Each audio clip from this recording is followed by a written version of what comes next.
American Airlines regional carrier at Charlotte Douglas International Airport.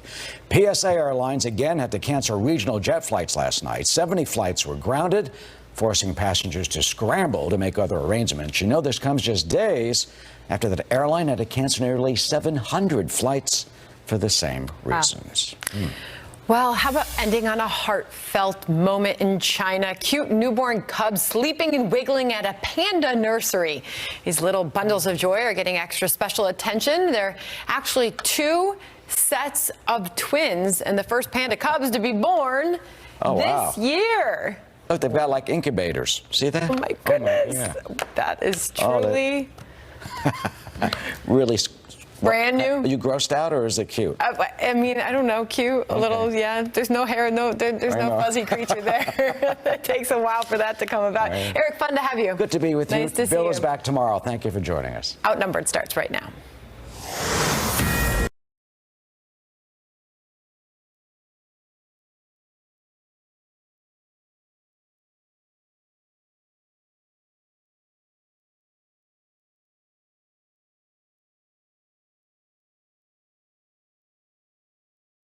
First grand baby? First, I mean, yes. Okay. Grandpa. Well, in addition, then, all week long, happy Father's Day. Well, thank you. All right, let's get to the news. Roughly 2 hours from now until the highly anticipated hearing with FBI Director Christopher Wray and DOJ Inspector General Michael Horowitz, going before the Senate Judiciary Committee. And now President Trump's attorney, Rudy Giuliani, is calling for an investigation into the origins of Special Counsel Robert Mueller's Russia investigation. This is after the IG's report revealed even more anti-Trump text messages between FBI officials Peter Strzok and Lisa Page. Giuliani says Strzok's involvement with Mueller's investigation warrants further review. Watch.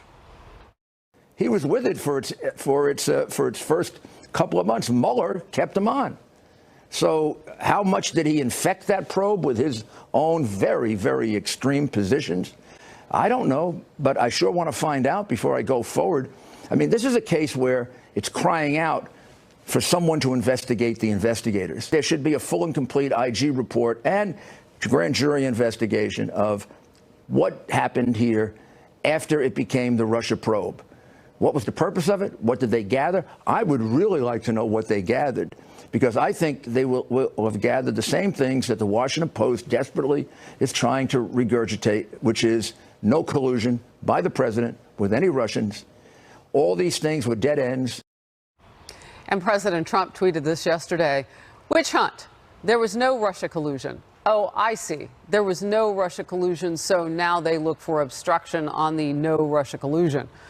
The phony Russian collusion was a made-up hoax. Too bad they didn't look at crooked Hillary like this. Double standard, exclamation point. Congressman, what say you? Well, the Inspector General, with his 562 pages, basically showed the animus and the bias that was going on at the senior echelon of the FBI. There was no serious investigation of Hillary Clinton or emails. There was no way they were going to prosecute her, and I think that comes screaming out of it.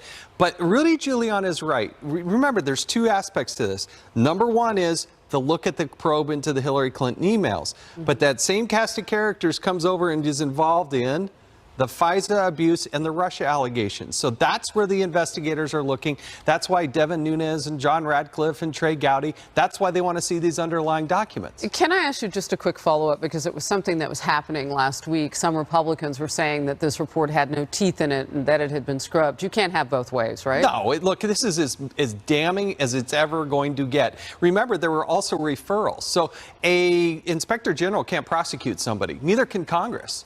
And so they have to refer that. There were a number of referrals. Some people you've never heard their names yet. In fact, I think one of the things that'll come out of either the Senate or the House will be the names of some new people that you haven't heard who had some of the most unbelievable texts. Oh, they were incendiary texts. But they have to go through the Office of Professional Responsibility and to a prosecutor. So, Kennedy, I do want to ask you about this further scoop. And they call them Agent 1 through 5 in the report, right? So we don't know exactly who they are. A lot of tears. But we do know what they text. And what they were text messaging about in part was the people who supported this president, calling them things like, quote unquote, retarded. Yes, no, they used some pretty explicit language, the kind of stuff that, maybe you have these private conversations, but these are work phones. And, any of that information can be accessed, as Michael Horowitz showed, because he was the one who stumbled upon the Strzok and Page text. And I think it was naive for everyone to believe that Page and Strzok were the only two people in the FBI who were exchanging, this kind of bias. And we've talked about it a lot. A lot of people have bias. Everyone does. But the question is whether or not it affects what you do. And with Strzok and Page, there may have been a lot of people in this country working in various levels of government who didn't like President Trump, but they couldn't soften language here, and they couldn't press an investigation over there. Unlike these people, there is so much to answer for. And to your point about transparency, I don't want to see it in just some convenient documents for Trey Gowdy and Devin Nunes. Right. I want to see it across the board, everywhere. and I want to know how that happens. Do we have to have more power back in the legislative branch? What are the checks and balances on this as it's happening? I mean, we know that James Comey, punished or had some sort of punishment, I guess you could say, for Strzok and Page, although they still had jobs. Why didn't they lose their security clearances? Exactly, and I know Senator Rand Paul was trying to chase down how long they had it and how broad those clearances were, not even 2 months ago. I mean, It hasn't even been that long ago. But Lisa, I want to ask you about this situation where, and I understand where it came from, Kennedy, because you didn't want to, taint the entire force of FBI, right? So you kept hearing people at higher echelon saying, well, it was just these two. Well, apparently it wasn't just these two. Right. It wasn't, based off of the text messages that we saw in the IG report. But it's not just the clear bias that we're seeing in those text messages. What I am deeply concerned with is the quote in regard to Peter Strzok, the willingness to take official action to impact the presidential candidates' electoral prospects. And so that is what I'm largely concerned about. And that's what I hope senators on the Senate Judiciary Committee today drill in on with Michael Horowitz as he testifies before them. And for Christopher Wray, I want to know, is there going to be any accountability taken for those 5 agents who have now been recommended for further investigation? Did you think that he took any responsibility with that press conference? No, I didn't. And I think he should have done more. And that's what I really hope that they drill in on today. And also I want to know more about the unprecedented actions of the FBI. You want Christopher Wray to weigh in heavier on which part of it? I mean, he hasn't been there for all of it. Well, I want to know if there's going to be any, but he is now the head of the FBI, Absolutely. so he has to answer for it. And the president says he's the man to clean it all up. I want to bring in Melissa just real quickly here. What disturbs me the most is not how they're talking about the president, but how they're talking about a huge group of Americans who supposedly they're supposed to be safeguarding law and order for. And if they have this kind of open disdain for a huge group of Americans, they lump them all together, everybody who voted for Trump. And they call had them names. low middle income, POS, like all this stuff that they put in there. They're supposed to be safeguarding their law and order, and they don't respect them. I wouldn't trust them to enforce the law for or around this group of people that they clearly just degrade as a whole. So we've talked about the upper echelons of both the DOJ and the FBI, and some of what you're talking about is looking broader at, well, if there were more people, how does that affect how they treat the supporters of the president, so on and so forth. How deep do you see this going? I mean, there have been some thoughts that people will lose their jobs. Think about it this way. I mean, what if you had the New York Police Department, for example, and they discovered texts where they were talking about a group of people in this way? Can you imagine the outrage? Right. Can you imagine how they would say, how can you possibly take care of and enforce the law around and be fair to this group of people when you talk about them like that? That's the central argument when you talk about criminal justice reform. And that's why when you're on the other side of that and you feel like you are being targeted, like many minority communities, and it feels like you don't have a voice. That's a great example. We keep concentrating more power within these agencies like the FBI. So you point to the very nugget of the situation that I always like to talk about with you, Congressman, and that is diversity, whether it's diversity of skin color, gender, or thought. Last words. Peter Strzok, who was engaged in these text messages, he was not in charge of Fish and Wildlife. He was in charge of counterintelligence for the Federal Bureau of Investigation. It doesn't get any more serious than that. So, and as Kennedy was saying, if they discriminate or think against one group, no matter what the box you check, it's problematic for everybody. All right, we'll move on. President Trump is getting a glowing review on economic growth from an unlikely source. Who is arguing the issue will keep the commander-in-chief in the White House come 2020, and whether that person is right? We'll talk about it. And growing controversy surrounding the Trump administration's zero-tolerance immigration policy. Which political party is actually to blame for the fallout? Can Congress pass a bill the president will support on immigration? Where's the outcry for the permanent separation in this country for American families when people come to this country illegally and American citizens are forced to bury a loved one? Democrats don't come anywhere near that conversation. All they want to do is go down and grandstand. They are expected to discuss potential options for funding the president's long-promised border wall as Congress tries to hammer out a bill that the president will sign. This amid growing controversy over the administration's zero-tolerance immigration policy that separates illegal immigrant families at the border. President Trump tweeting this morning, quote, "Why don't the Democrats give us the votes to fix the world's worst immigration laws? Where is the outcry for the killings and crime being caused by gangs and thugs, including MS-13, coming into our country illegally?" And Homeland Security Secretary Kirstjen Nielsen had this to say earlier today. Watch.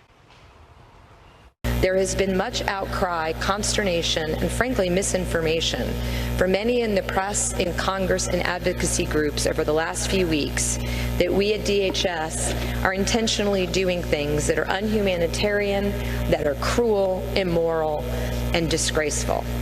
We are doing none of those things. We are enforcing the laws passed by Congress, and we are doing all that we can in the executive branch to protect our communities. It is now time that Congress asks to fix our broken immigration system. Meanwhile, a group of congressional Democrats traveling to the nation's southern border today to tour a facility housing undocumented immigrant children after a separate group inspected a detention center housing parents in New Jersey just yesterday. Democrat Bill Pascrell speaking out this morning. We feel very strongly about this, and I want to reverse, Micah, the term that they've used, and that is zero tolerance. We have zero tolerance for this. I want you to know, the 7 of us who were there, zero tolerance. We're going to use that term over and over again. We cannot allow this to go on. The president has to step up to the plate. He's got to do his job for change. Mike Emanuel is live on Capitol Hill with the latest. Mike. Melissa, good afternoon. President Trump continues venting his frustration, writing on Twitter, "It is the Democrats' fault for being weak and ineffective with border security and crime. Tell them to start thinking about the people devastated by crime coming from illegal immigration. Change the laws." His Attorney General, Jeff Sessions, weighed in a short time ago. We do not want to separate children from their parents. We do not want adults to bring children into this country unlawfully either. First Lady Melania Trump's office put out a statement over the weekend. It says, quote, "Mrs. Trump hates to see children separated from their families and hopes both sides of the aisle can finally come together to achieve successful immigration reform. She believes we need to be a country that follows all laws, but also a country that governs with heart." And former First Lady Laura Bush wrote an op-ed in the Washington Post saying, quote, "I live in a border state. I appreciate the need to enforce and protect our international boundaries, but the zero tolerance policy is cruel, it is immoral, and it breaks my heart." Some Democrat lawmakers went to a detention facility in New Jersey to draw attention to this issue. Today, Father's Day, we spoke to fathers whose children have been ripped from their arms, who have no idea when or if they will see their children again. It is a policy that is unacceptable, unjust, un-American, and unconscionable.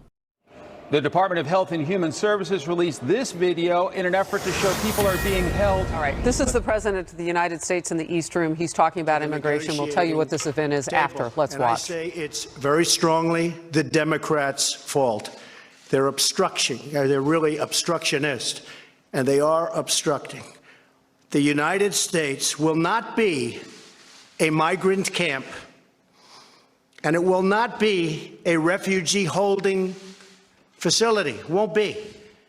You look at what's happening in Europe, you look at what's happening in other places. We can't allow that to happen to the United States, not on my watch. For the rest of the world, you look at everything that's taking place. Pick up your newspapers this morning, and you see. We want safety and we want security for our country. If the Democrats would sit down instead of obstructing, we could have something done very quickly. Good for the children, good for the country, good for the world. It could take place quickly. We could have an immigration bill. We could have child separation. We're stuck with these horrible laws. They're horrible laws. What's happening is so sad, and it can be taken care of quickly, beautifully, and we'll have safety. This could really be something very special. It could be something maybe even for the world to watch, just like they're watching our great economy, how it's soaring. They could watch this. We have the worst immigration laws in the entire world. Nobody has such sad, such bad, and actually in many cases, such horrible and tough. You see about child separation. You see what's going on there. But just remember, a country without borders is not a country at all. We need borders. We need security. We need safety. We have to take care of our people. You take a look at the death and destruction that's been caused by people coming into this country without going through a process. We want a merit-based immigration system so that Boeing and Lockheed and all of the people, Grumman, all of the people that are here today, the heads of every company, so that you can hire people on a merit base. You know they're coming in. They're people that came on merit, not based on a lottery or not people that snuck across the border. And they could be murderers and thieves and so much else. So we want a safe country, and it starts with the borders, and that's the way it is. Now I'd like to, thank you. Thank you. And again, we can do this very quickly if the Democrats come to the table. Everybody wants to do it. We want to do it more than they do. If they come to the table, instead of playing politics, we can do it very, very quickly. So welcome to the third meeting of the National Space Council. I want to begin by recognizing our great Vice President, Mike Pence, who's been so involved. And Mike, I want to thank you for the incredible commitment to American leadership in space. All right, so you just heard the president talking about the fact that he's getting ready to deliver the keynote address at the National Space Council meeting. Moon, Mars, and worlds beyond winning the next frontier. They are live in the East Room. And we had known about this event, anticipated it. They have panels for the rest of the day on science and exploration. But where the president started with his remarks today is where the country is right now in terms of news. And here's the news that the president of the United States just made on the issue of immigration and the very incendiary issue of the families being separated at the border, the southern border of this country. He said, we want Democrats to come to the table. We want this perhaps more than they do. He says, talking about the separation of families at the border, Congress could reach a solution quickly, beautifully, and with safety in mind. It would be good for children, the country, and the world. The President of the United States talking about what needs to get done very fast on immigration. Congressman, what about his remarks tells you that we are moving forward or not moving at all? Well, over the last 24 hours, I think we've had a very convoluted message coming out of the White House. I believe the president when he says what he says, but you hear the other senior members of the administration, everything from we don't do that to yes, we have a zero tolerance of it to hey, we got to fix it. So, I mean, we've had the whole full spectrum. I think Republicans ought to take the mantle of fixing legal immigration. We legally and lawfully bring 1 million people into this country. But the problem is when you have people that try to cross that border, hey, make the case that we need a border wall and do what you're supposed to do. But it's so frustrating to hear all of the finger pointing, and there is blame for everybody who's been involved. I'm sorry, Jason. I mean, every politician who is in office now has been in the past, Democrat, Republican, whatever. There is plenty of blame to go around, and it is infuriating to hear them try and message the right thing from the White House when they're doing a terrible job.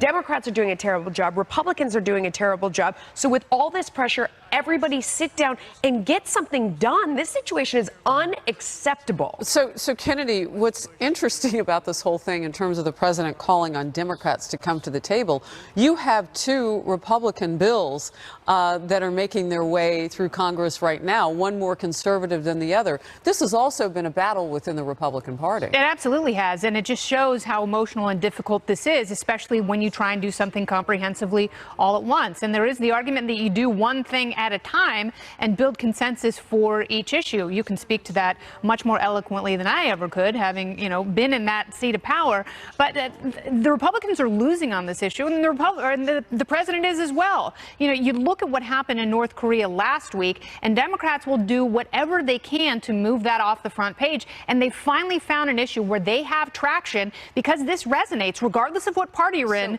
People don't want to see parents separated from kids. No doubt. And Democrats are absolutely feasting on that message, and the White House They're full of it. the White House has to figure out what their message is and stick to it. But they're also full of it. I mean, Senator Dianne Feinstein, when she was on State of the Union on CNN, directly asked about that viral photo that went around in 2014 of showing children in, holding cells or whatever you want to call it. They were cages, just say it. In cages. Let's talk about stuff for what it is. She said she didn't pay attention to it then. All of a sudden now she's paying attention to it under the Trump administration. There's a lot of Democrats out there that are making a lot of noise that are a bunch of hypocrites. Where were they in 2014? Exactly. I'm seeing everybody from Oprah to all these celebrities, and I love Oprah, don't get me wrong. I was sad I didn't get a car. I was in the audience one day. I'm joking. But my point with all of this is, where were all these people when this was happening originally? Crappy the Obamacare. policies that gave us what we see as visuals today from 2014 pictures. Where were all these people? I would say Twitter a lot of them, existed. I would say a lot of them didn't care until it became an issue to hit President Trump and the Trump administration over the head with. We all care. Now we all care, and everybody feels the pressure. So sit down and don't leave the room until you get something done. Okay, but when you say you're going to enforce the law, we're trying to get rid of the rewards and incentives for people to take the risk. They should be doing is going to their country of origin and going to the United States Embassy. They shouldn't be crossing all the way through Mexico and putting their whole family in risk. We need to reform the entire system. Put up a wall, lock down the... I want to ask the congressman this question. So the president just moments ago said, this won't be a refugee holding facility. We will not have what they have in Europe on my watch. That's why the president's trying to build the wall. So what do we do with the children who are already here? Well, those are very difficult questions. That's only one question.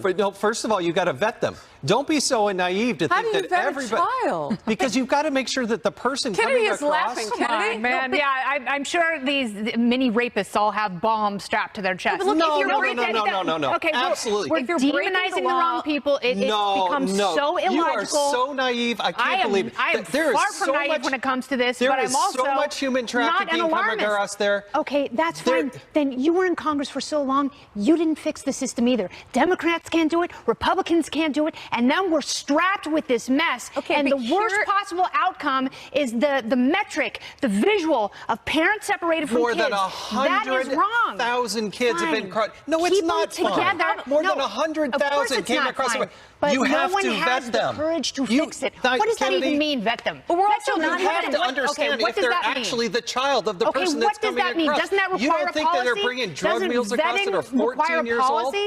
Okay, you have to understand who they are first. Here's the thing as well. The government has not proven that they're good at vetting. They have not put a policy into place yet. But if you ought to say amen to that, because that's true, because that's been a problem we've had for a very long time, trying to figure out who's coming here, and even knowing how many we have. Lisa, your head is going to explode. Please speak. Because it's so frustrating sometimes. I feel like we can't have rational debates in this country anymore. Like, people are so blinded by their hatred for President Trump.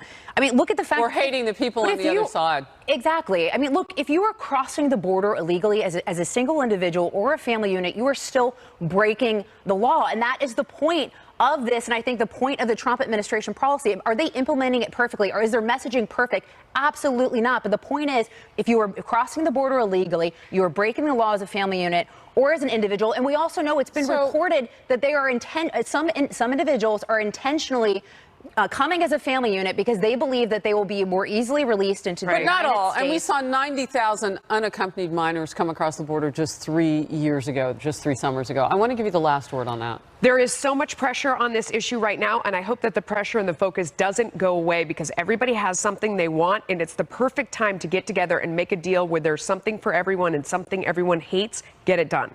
All right, we've got a deal maker. We'll see what happens. We're awaiting a Senate panel hearing on the Justice Department's IG report, which exposed more anti-Trump text messages between FBI officials, including the original two, Peter Strzok and Lisa Page, during the Clinton email investigation and run-up to the Trump-Russia probe.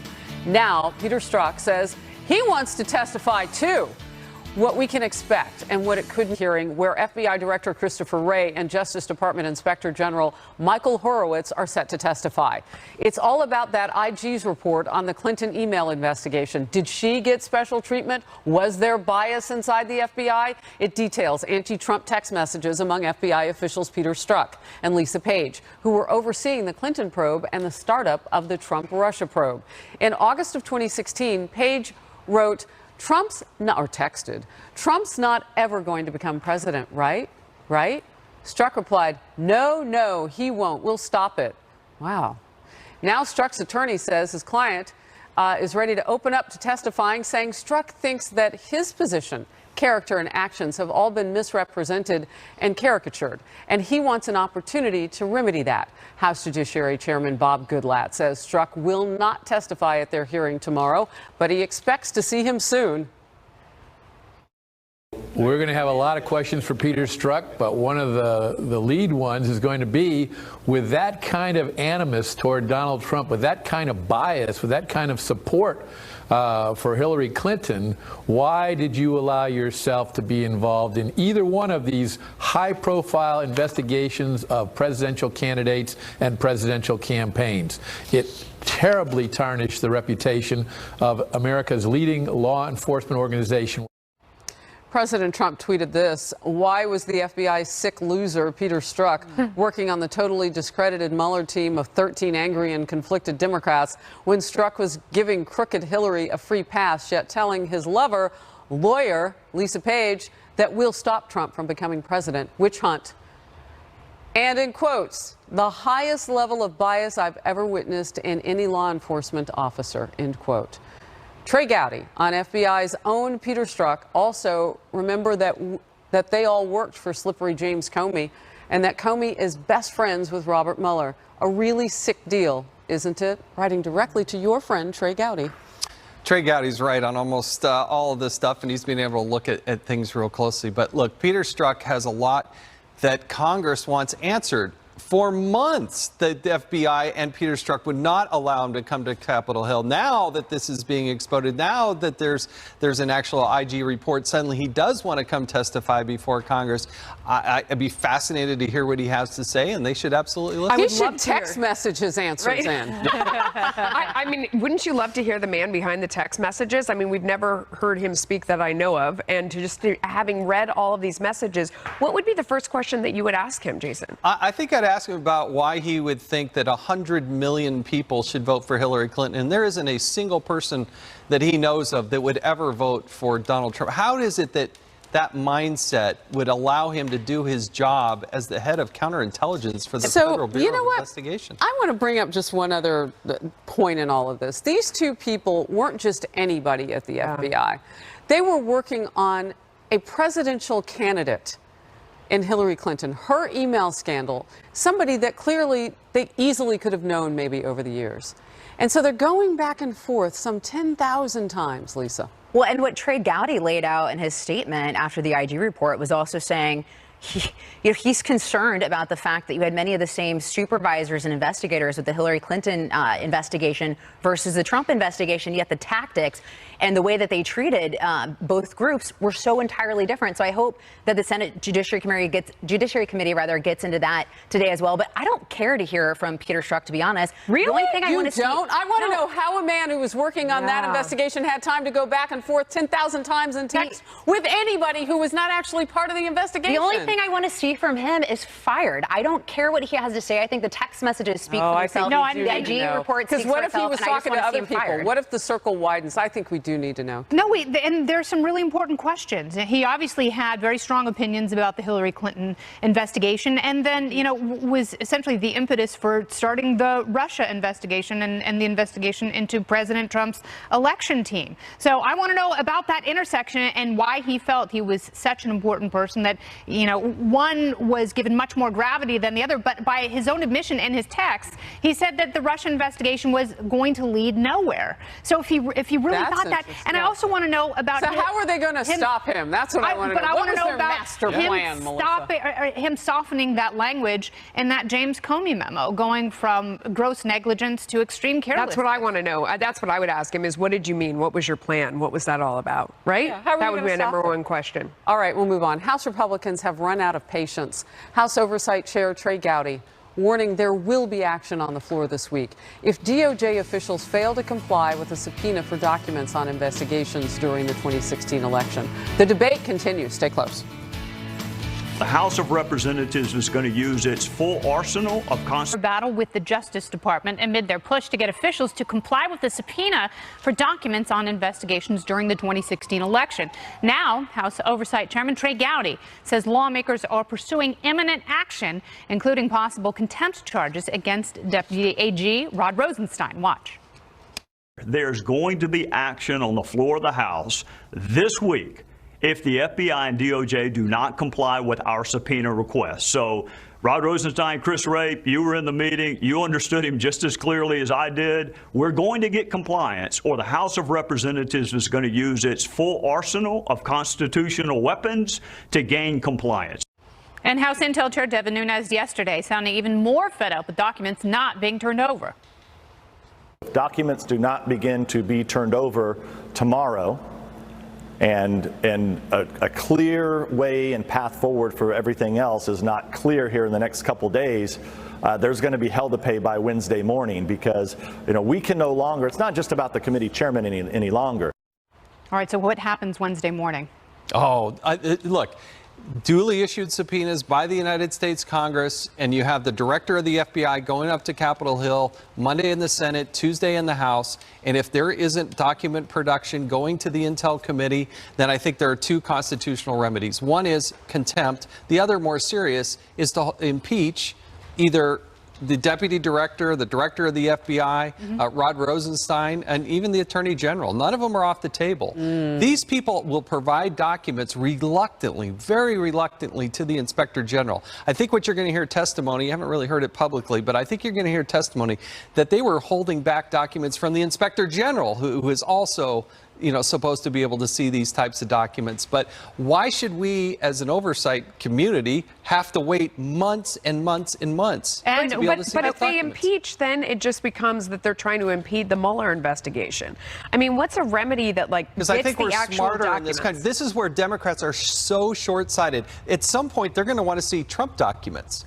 And they are nowhere to be found in this. They should be joining to say, yes, we do get to see these types of documents. Yeah, and I hear you saying that, but that doesn't really answer Lisa's question, or excuse me, Melissa's question. The question is, how do you actually get the documents? It isn't to say, well, when it's your turn, we're not going to give you what you want. It is to actually get the documents. So how do you do it? Can't you go over what about with law contempt of enforcement or Congress? something Does that and bring get them? it? There has to be something. Congress has been notoriously wimpy on this topic. We held, for the first time ever in the history of the United States of America, we held Eric Holder. Wimpy and Congress are not two things. Yes, but the difference is the Department of Justice wasn't going to pursue that order because they were protecting Eric Holder. And to Harris's point and Melissa's point, this has to change. This has to change, this back and forth, and we're protecting our side, and you want to make sure you get reelected, and it all turns into this grandstanding where, not only do the overseers not get clarity, the American people that you represent don't get clarity. And that means there has to be a systematic change. How do you do that? And we don't actually fix it. So I'm writing a book. It's about the deep state, and it's coming out in September, and I'll make sure and get you a copy. But we need the documents tomorrow. No doubt.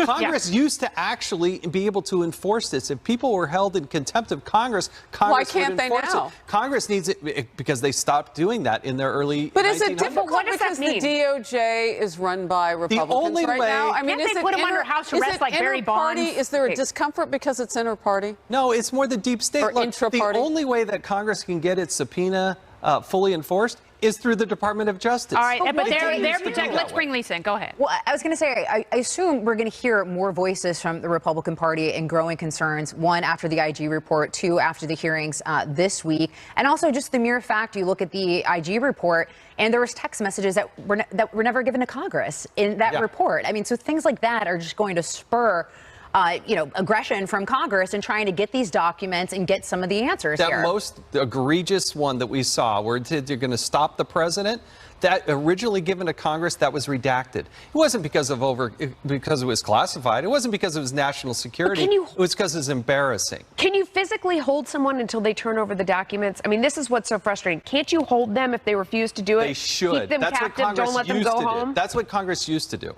Well, we will hold you very tightly.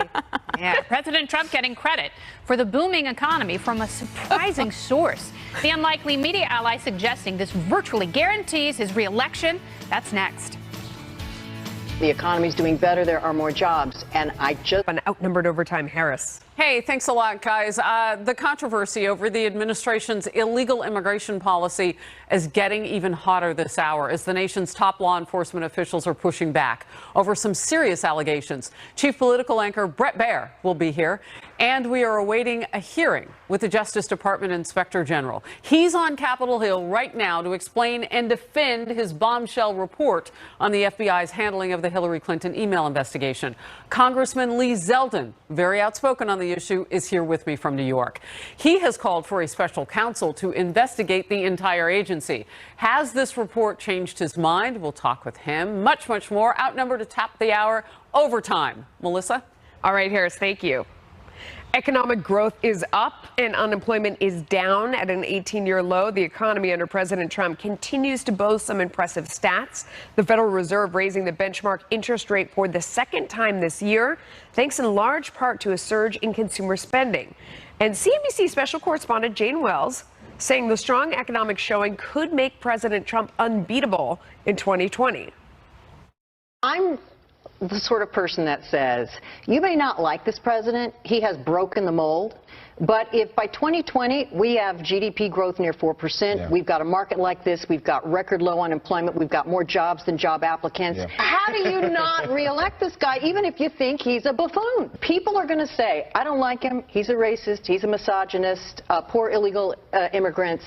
But I'm doing better than I was 4 years ago. America is safer than it was 4 years ago. The economy's doing better. There are more jobs. And I just don't know how that gets defeated. Jane Wells is a smart cookie. I've known her for a long time. She's a straight shooter. Kennedy, what do you think?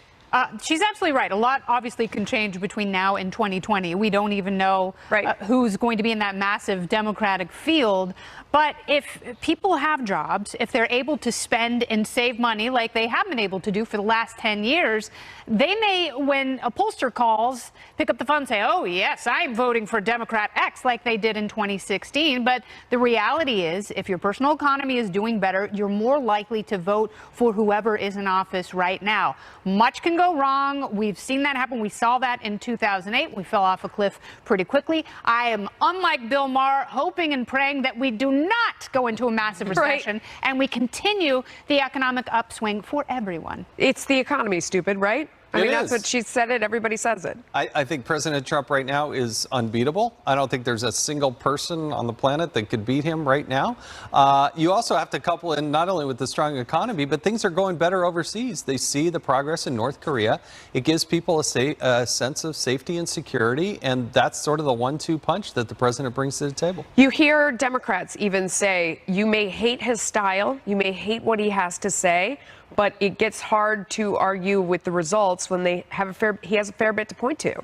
Well, exactly. And I wonder how long it's going to take for her to walk back those comments, because it seems like anyone that says anything positive about him, they immediately walk it back. Oh, I don't know. Jane's a tough cookie. All right. Well, I'll take your word for it. But okay. I agree with everything she said on the economic front and also what you guys have said on the couch. But I will look, all those criticisms that, she just laid out for him were the same things that were said in the 2016 election. He still did better than Mitt Romney did with Hispanics, with African Americans. He won the suburbs. And think about the coalition that he was able to cobble together. I honestly can't think of a single Republican that ran that would have been able to pull together those working class voters to be able to win Michigan, Pennsylvania, Ohio, Wisconsin, while simultaneously winning the suburbs. So, I mean, I honestly can't think of any of those candidates that would be able to have done that. So, I think right now he's in great shape. Well, especially if they run as far left as they're threatening.